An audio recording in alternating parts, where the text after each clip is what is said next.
Ano nga ba ang ridge tracing? Ridge tracing is the process of coursing or tracing the ridge that originates from the left delta, flowing towards the right delta, or near the point and determining the number of intervening ridge between the traced ridge and right delta to constitute the three subdivisions such as inner, meeting and outer that is actually presented by capital I, M and O. So ipaliwanag lang natin ito ng mabilisan kaibigan.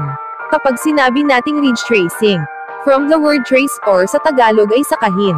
Ibig sabihin kaibigan, ay susundan mo lang yung flow ng ridge pamula left delta, papunta sa right delta. Ngayon, paano nga ba ito nangyayari? Para ma-visualize mo din kaibigan, ay may iginuhit akong mga larawan na gagamitin natin bilang medium sa pagpapaliwanag ng ridge tracing. Pero bago natin ito umpisahan, ay i-define muna natin kung ano ba ang inner, outer at meeting whorl. Sa ridge tracing of whorl mga kaibigan, ay may tinatawag tayong inner, outer at meeting whorl. Ngayon, paano mo malalaman